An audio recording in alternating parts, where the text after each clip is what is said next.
Idul Milad. Idul Milad, iya. Enggak pakai idul lah. Enggak pakai idul. Pakai perayaan sudah. Pakai bahasa Indonesia. Hari kelahiran, peringatan hari kelahiran, ulang tahun. Tapi kalau ya ulang tahun. cuman Maulid tuh waktu kelahirannya. Waktu kelahiran, siap-siap. Di Indonesia enggak pakai idul, Bapak. Pakai bahasa asli kita. Idul Milad.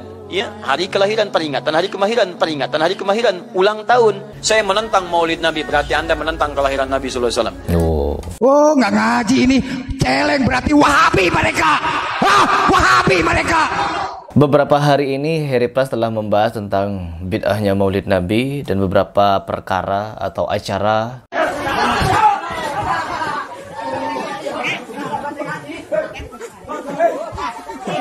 pemain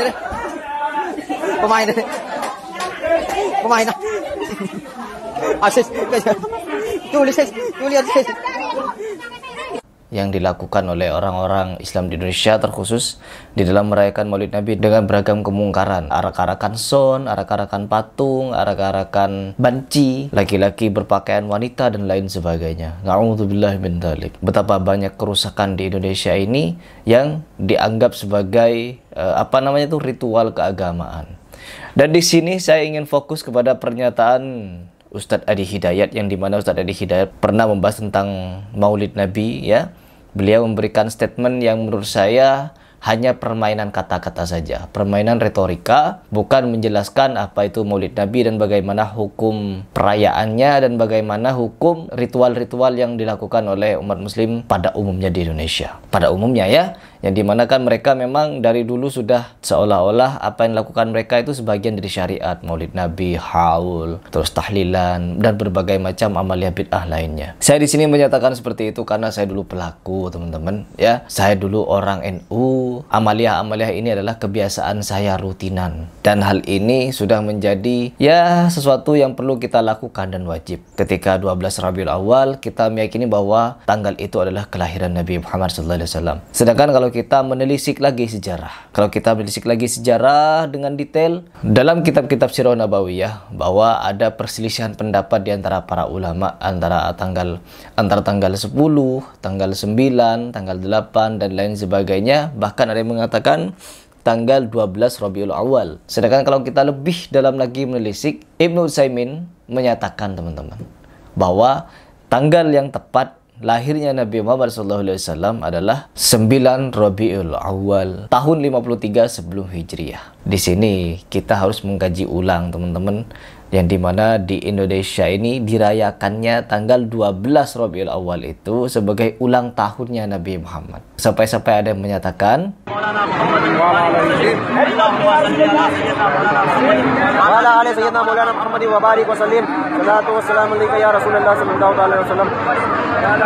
Happy birthday ya Rasulullah, happy birthday ya Rasulullah, happy birthday ya Rasulullah, happy birthday ya Rasulullah.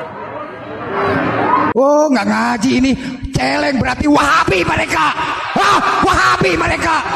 Kalau kita sebagai seorang muslim melihat hal seperti ini adalah lawakan yang sangat-sangat luar biasa. Karena kalau kita mau mengatakan tanggal 12 Rabiul Awal sebagai lahirnya Nabi, justru hal tersebut terbantahkan, teman-teman. Di tanggal itulah, menurut sejarah, sehari setelah itu, tanggal 13 Rabiul Awal, Rasulullah SAW wafat. Kenapa mereka ini tahu hari wafatnya Nabi, tapi tidak merayakan haulnya Nabi Muhammad? Kenapa? Kenapa hanya maulidnya saja yang dirayakan? Haulnya tidak. Tidak seperti haul Habib Fulan, haul guru kumpul, haul ini yang setiap tahun sampai ribuan orang berkumpul anggu-anggu itu. Kan ada yang anggu-anggu di kuburan itu. Kenapa yang mereka tahu bahwa tanggal wafatnya Nabi Muhammad tidak dirayakan haul Nabi Muhammad SAW? Kenapa? Tadi saya menyebut Ustadz Adi Hidayat. Ustadz Adi Hidayat, di sini ada satu video. Sebelum saya membahas terlalu jauh, kita akan menyimak pendapat dari Ustadz Adi Hidayat. Apa kata beliau mengenai Maulid Nabi ini? Karena beliau ini kan orang yang cerdas, ya.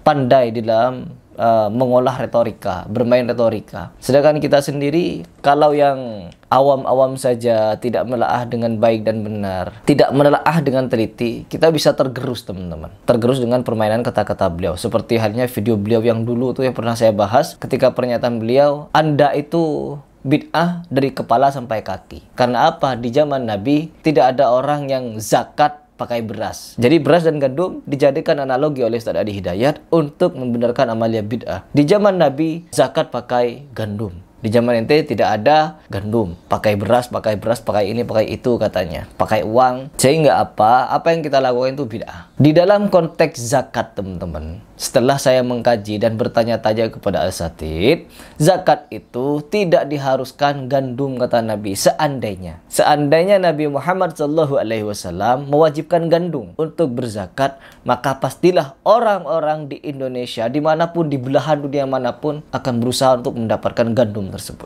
Sebagaimana ada keutamaan memakan kurma, keutamaan air zam-zam. Keutamaan nih, kita berbicara masalah keutamaan. Kita akan mencari air zam-zam dan kurma itu. Tetapi ketika zakat, yang diperintahkan bukan gandum. Berzakatlah dengan gandum. Sejujurnya kalau tidak menggunakan gandum, tidak sah zakat kalian. Tidak ada perintah seperti itu. Yang ada apa? Berzakatlah dengan makanan pokok. Karena makanan pokok pada zaman Nabi adalah gandum. Ya, Nabi dan para sahabat menggunakan gandum, teman-teman. Nah, kalau kita kalah sama orang di Amerika. Kalau di Amerika, terus di Afrika, di situ kan makanan pokoknya malah gandum. Ya enak mereka, sama dengan Nabi Muhammad SAW. Zakat pakai gandum. Jadi kita yang tidak ada gandum di sini.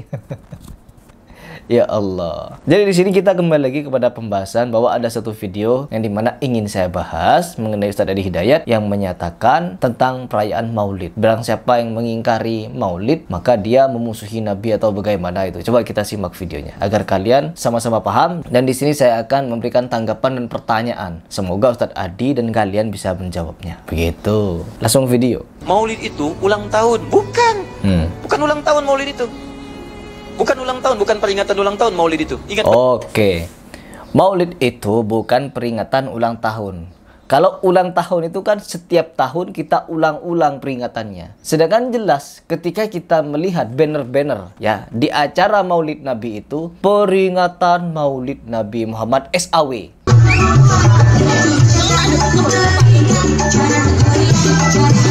Joget mereka, ya Allah. Mau dibawa kemana agama ini?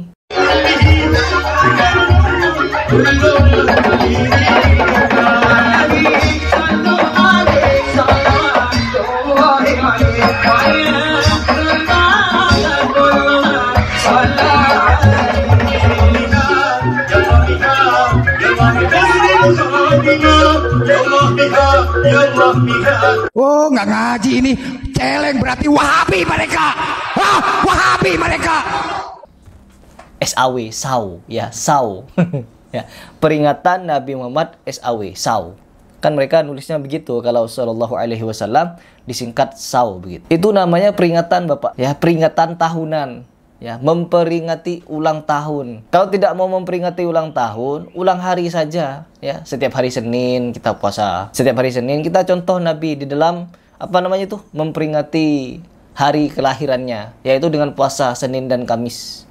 Itu kan yang dilakukan Nabi, bukan mengadakan acara-acara mahalul qiyam dan lain sebagainya yang membuat orang-orang rebutan-rebutan buah-buahan seperti video-video ini. Rebutan buah-buahan, Bapak, arak-arakan patung. Ya, keliling-keliling apa itu? Banyak orang melakukan amalia-amalia bid'ah Maulid Nabi dengan cara-cara yang seperti itu, sedemikian ini. Bahkan kalau di Indonesia lebih fatal lagi. Orang-orang arak-arakan patung hantu, patung iblis, patung ngejin, patung pocong. Bahkan bukan patung yang diarak, orang-orangnya yang diarak. Pakai baju-baju perempuan, jadi bencong-bencongan, joget-joget. Sambil apa? Ya Rasulullah salamun alaik. Sambil bersolawat kepada Nabi pakai baju bencong, arak-arakan. Ya, na'udzubillah min dzalik. Nabi Muhammad SAW melarang membuat patung, Bapak. Kalian buat dan sambil bersolawat. Menentang perintah Nabi Muhammad SAW, kalian arak sambil bersolawat. Apakah itu bukan penghinaan namanya? Betapa bodohnya kalian itu.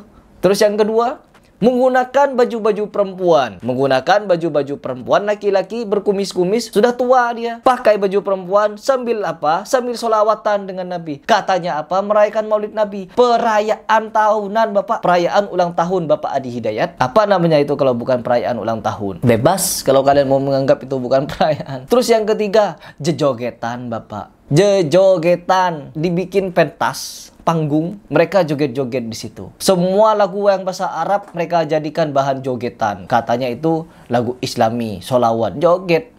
Ya, muter-muter. Mulai kapan Nabi Muhammad SAW melakukan ajaran jejogetan di hari kelahirannya? Tidak ada Bapak. Tidak ada sama sekali. Terus kalau masalah bersolawat, apakah Nabi Muhammad tidak mengajarkan kepada para sahabat? Apabila di hari kelahiranku, maka rayakanlah. Lalu Abu Bakar, Umar, Utsman, Ali, tabi'in, tabi'in, sampai ke 4 imam mazhab, mereka maraton tuh merayakan setiap tahun hari kelahiran Nabi Muhammad SAW. Sambil jejingrakan, joget-joget. Atau mereka sambil rebutan-rebutan makanan buah. Kurma ditumpuk di tengah lalu geruduk-geruduk sambil mahallul qiyam, arwah Nabi hadir. Seperti yang dikatakan Habib Syiah ini.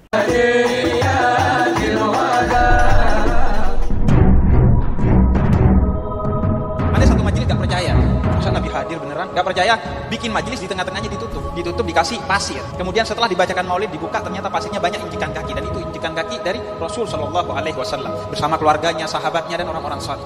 Nabi hadir. Teman-teman sekalian, ruh tidak akan pernah kembali ke dunia. Titik. Ini semuanya tidak masuk akal. Makanya jemaah sekalian, jangan terlalu percaya hal-hal yang aneh-aneh. Kalau kita bahagia di alam kubur, berarti ruh kita akan disibukkan dengan kebahagiaan. Itu bukan ruh, karena ruh tak bisa dipanggil. Kalau bisalah ruh dipanggil, maka bisalah dipanggil ruh Nabi Muhammad SAW untuk ditanya mana hadis sahih, mana hadis dhaif, mana hadis palsu. Apa itu? Sampai seperti itu kalian untuk membenarkan amalia bid'ah. Mentang-mentang di Indonesia ini banyak yang doyan mendengarkan tahayul bid'ah khurafat. Allah, lanjut dulu. Baik-baik. Kalau Baik-baik. pakai peringatan itu pakai Id. Id, iya bener. Kalau peringatan, ya tinggal tambah Id Maulid Nabi, Idul Maulid Nabi. Kalau di Indonesia kan dirubah Id. Id itu dirubah pakai bahasa Indonesia, perayaan Maulid Nabi. Gak pakai Id lagi, pakai perayaan, pakai bahasa Indonesia. Atau pakai birthday, ya, hari ulang tahun. Idul Milad. Idul Milad, iya. Enggak pakai Idul lah, enggak pakai Idul, pakai perayaan sudah, pakai bahasa Indonesia. Hari kelahiran, peringatan hari kelahiran, ulang tahun. Tapi kalau ya ulang tahun. cuma maulid itu waktu kelahirannya. Waktu kelahiran, siap-siap.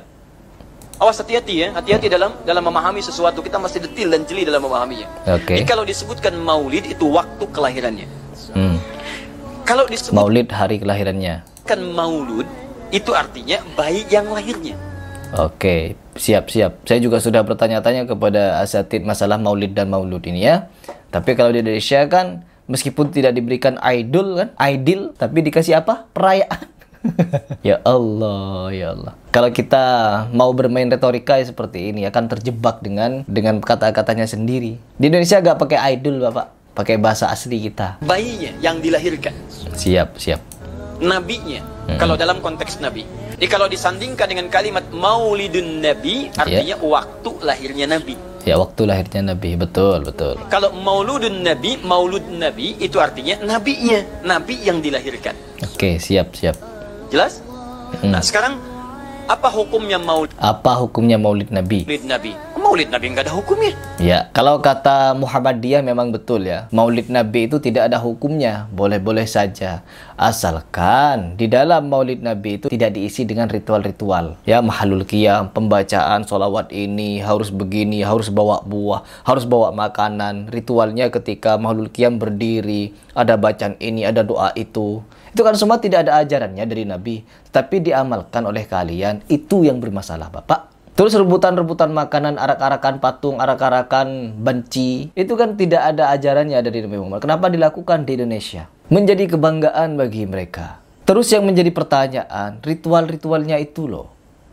Kalau hanya memperingati ya, bulan ini adalah kelahiran Nabi, yuk kita adakan pengajian. Oh boleh, kalau ingin mengadakan acara pengajian sirah nabawiyah, mempelajari sejarah-sejarah perjalanan Nabi Muhammad, boleh teman-teman, asalkan tidak diisi dengan ritual-ritual khusus seperti yang kita lihat di masyarakat itu. Saya cenderung sependapat dengan apa yang dijelaskan oleh Ustadz Mujiman, bahwa hukum dasar maulid Nabi tidak ada hukumnya, boleh-boleh saja, asal dengan beberapa syarat. Tidak boleh merayakannya dengan ritual-ritual khusus. Kalau memang ingin merayakan, ya rayakan saja dengan pengajian. Pengajian tentang akhlak Nabi, sejarah Nabi, begitu. Jangan anggap ibadah. Kan kita menganggap itu ibadah dulunya. Ibadah tahunan, sudah seperti Idul Fitri. Itu yang salah. Lanjut dulu.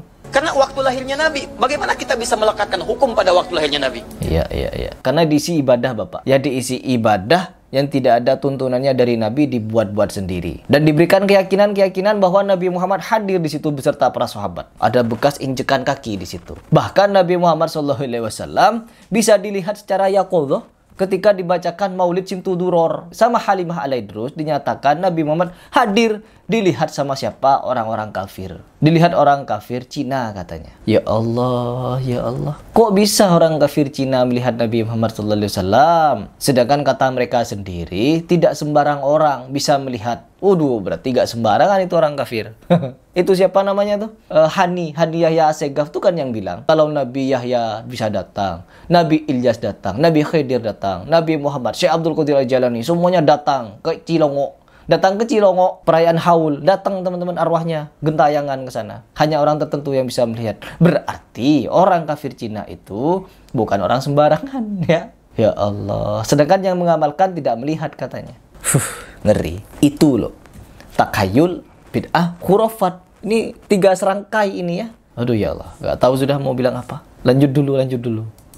Lahir ya lahir. Ya lahir. Jelas ya? Jadi kalau Anda menolak maulid, menolak maulud dengan pengertian seperti ini. Nah ini berusaha penggiringan. Sedangkan tidak ada orang-orang yang menolak lahirnya seorang Nabi. Gak ada. Saya menentang maulid Nabi, berarti Anda menentang kelahiran Nabi SAW. Oh, berarti Anda menentang lahirnya Nabi Muhammad SAW. Kita tidak menentang bahwa di bulan itu lahirnya seorang Nabi. Yang ditentang, yang dilawan, yang dibahas oleh orang-orang Salafi, apakah iya di hari kelahirannya Nabi atau di tanggal di bulan lahirnya Nabi itu ada ritual-ritual yang dilakukan oleh Nabi Muhammad sampai ke 4 imam mazhab? Adakah?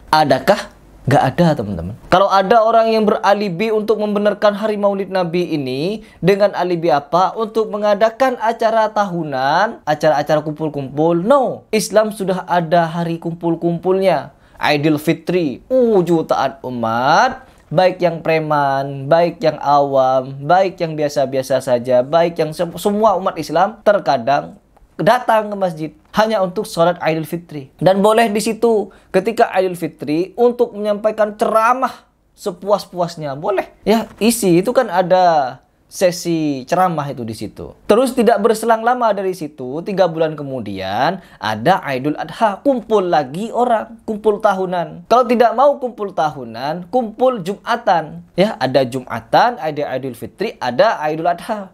Itu kalau kita mau bicara tentang apa yang diajarkan oleh Nabi Muhammad. Tetapi kumpul tahunan perkara maulid Nabi ini tidak ada ajarannya dari Nabi Muhammad SAW langsung sampai ke 4 imam mazhab. Dibikin-bikinlah. Bahkan kalau kita menelisik sejarah yang katanya dijelaskan oleh Kiai Said Akil Siraj bahwa maulid Nabi ini yang mengadakan pertama adalah orang Syiah Fatimiyah. Begitu sejarahnya teman-teman. Lalu bagaimana kita menanggapi hal tersebut? Oh biar saja, lanjutkan.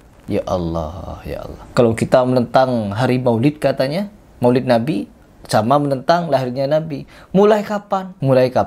Ya kita bisa menyaksikan sendiri orang yang katanya cinta kepada Nabi, merayakan hari maulid Nabi, dan lain sebagainya. Ketika maulid Nabi ngapain? Joget teman-teman. Joget. Tapi lihat orang-orang Salafi yang tidak merayakan maulid Nabi. Pernahkah mereka membuat pentas ya di Mekah, Madinah, dan di Indonesia? Orang-orang Salafi pernah gak bikin panggung-panggung lalu jogetan? Ya Rasulullah salamun alaik sambil joget-joget. Ada gak? Gak ada teman-teman. Coba lanjut dulu ya. Saya menentang maulud Nabi, berarti Anda berhadapan dengan Nabi. Anda musuh Nabi. Aduh, ya Allah. Musuh Nabi teman-teman. Berarti dari Abu Bakar, Umar, Utsman, Ali sampai ke 4 imam mazhab, mereka menentang Nabi karena tidak merayakan perayaan maulid Nabi itu. Begitu ya. Jadi kalau Anda dimaksudkan dengan kata maulud dan maulid, Anda tidak bisa menentangnya, bisanya menerima. Saya menerima. Iya, tapi perayaannya, mahalul qiyamnya itu yang bermasalah Bapak. Ritual-ritual khusus itu yang disematkan di acara maulid, itu yang bermasalah. Aduh, sudahlah, capek.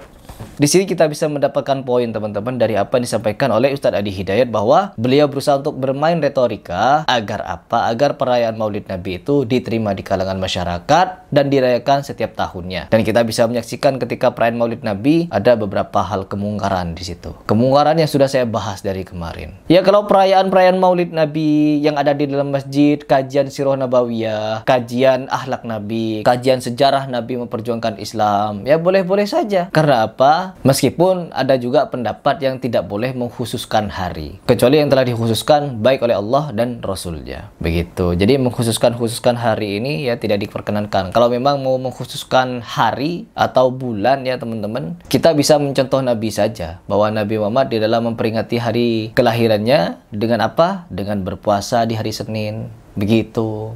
Ya, itu jelas tuh sunnah ajaran dari Nabi Muhammad SAW. Ya, kalau saya pribadi dalam menjelaskan hal seperti ini, mungkin agar kalian bisa gampang saja menerima, tidak perlu banyak-banyak dalil dan lain sebagainya. Karena apa? Setiap ibadah itu awalnya terlarang. Semua ibadah awalnya terlarang kecuali sudah ditetapkan perintah atasnya. Perintahnya apa? Dalil Quran dan hadis. Begitu teman-teman.